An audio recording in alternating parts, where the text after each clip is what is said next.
শোনো, এই গরম কোনোভাবেই সহ্য করতে পারতেছি না, কোনো বাহানা শুনতে চাই না, তুমি এসি লাগাও। এসি তো আমি সেই কবেই লাগাইতাম, তোমার জন্যই তো এসি লাগাইতে পারতেছি না। আমি তোমারে কবে এসি লাগাইতে বারণ করছি? আমি তো সবসময় এসি লাগাইতে বলি, তুমি তো সবসময় বাহানা করো। তুমি যখন ফ্যানের নিচে বসো তোমার চুলগুলো এমন ভাবে ওরে মনে হয় জানি মাধুরী বসে আছে।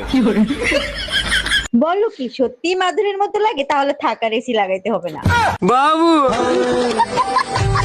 জানো, একটা বিষয় আমার মাথার ভিতরেই ঢুকে না, ম্যাগের ভিতর থেকে কেমনে বৃষ্টি বের হয়ে আসে? তোমার নানা তো মাঝি ছিল, উপরে গিয়েও নৌকা বায়, যখনই বইটার খোসা লাগে তখনই ওইখান থেকে বৃষ্টি পড়ে। ও আচ্ছা, এইবার বুঝছি বৃষ্টির সাথে বিদ্যুৎ কেন চমকায়। সর্বনাশ করছে, এখন আবার তুমি কি বুঝলা কেন বিদ্যুৎ চমকায়? তোমার নানা তো ওয়েল্ডিং মিস্ত্রি ছিল, যখনই সে ম্যাগের ফুটো বন্ধ করতে যায় তখনই বিদ্যুৎ চমকায়। এই কই তুমি? আমি হসপিটালে। তুমি না গেলা ঈদের নামাজ পড়তে? হসপিটালে কি করো? ঈদের নামাজ পড়ে কোলাকুলি করছি, তারপরে চোখ খুলে দেখি হসপিটালে। কার সাথে কোলাকুলি করছিলে? পাশের বাড়ির ভাবির সাথে। তুই এক কাজ কর, আইসিইউতে সিট বুক কর, আমি আসতেছি। হ্যাঁ ম্যাডাম, এবার আপনি বলেন কত টাকা লোন নেবেন আপনি? স্যার বেশি টাকা লাগবে না, আপাতত 20 লাখ টাকা দিলেই হবে। লোন তো আমি দিয়ে দেবো, কিন্তু ব্যাংকের কাছে কিছু রাখতে হবে। কি রাখবেন আপনি? কিছু থাকলে কি আর লোন নিতে আসি? আপাতত বিশ্বাস জমা রাখেন। গরম দিন দিন বাড়তেই আছে, একদম সহ্য করতে পারতেছি না, একটা এসি লাগাও না। ঠিকই বলছো, গরম একদম সহ্য করা যায় না। তোমার ফোন দাও, এক্ষুনি অর্ডার করে দিচ্ছি। সত্যি তোমার মতো স্বামী পেয়ে আমার জীবন ধন্য। আমার বউ গরম সহ্য করতে পারতেছে না, একটা এসি লাগাই দেন তো। এই 1.5 টনের এসি তো হবে? হ্যাঁ হ্যাঁ হবে। হ্যাঁ, 1.5 টনের একটা এসি লাগাই দেন। আচ্ছা শোনো না, কোন কোম্পানির এসি অর্ডার করলা? শ্বশুর শাশুড়ির কোম্পানির এসি।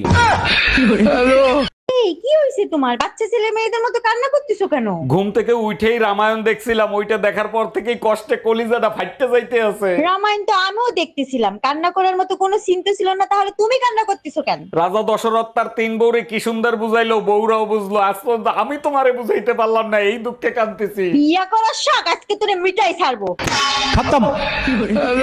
বৌদি, আপনার ছেলেটা তো অনেক কিউট হয়েছে, একেবারে ঠিক আপনার মতো দেখতে। অরুণ ভাই, জীবনে অনেক ভালো কর্ম করছি, তার ফল তো অবশ্যই ভালো পাবো, তাই না? এটা অবশ্য আপনি ঠিক বলছেন, কিন্তু টাকলা কালা জামাই আপনার কপালে জুটলো কি করে? অরুণ ভাই, মানুষের ভালো কর্মের সাথে কিছু খারাপ কর্ম থাকে, আর এইটা হলো সেই খারাপ কর্মের ফল। এই টুম্পা, কই তুমি? তোমার বাবা ফোন দিয়েছে, ফোন রিসিভ করো। আমি কাজ করতেছি, তুমি ফোন রিসিভ করে কথা বলো, আমি আসতেছি। আমি পারবো না, তোমার বাবার সাথে তুমিই কথা বলো। অনেক দিন হয়েছে মাইর খাও না, তাই না? ফোন রিসিভ কর।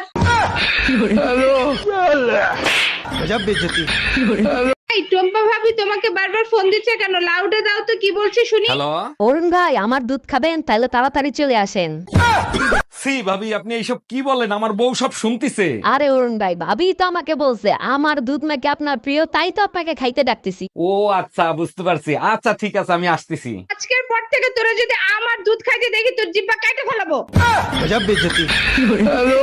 সবসময় মুখটারে বাংলার পাস বানায় রাখো কেন? হাসি মুখে কথা বলা যায় না? হাত মুখ ধুয়ে আসে, জরুরি কথা আছে। সাবাস, এইভাবেই কথা বলবা। আগে জরুরি কথা বলো।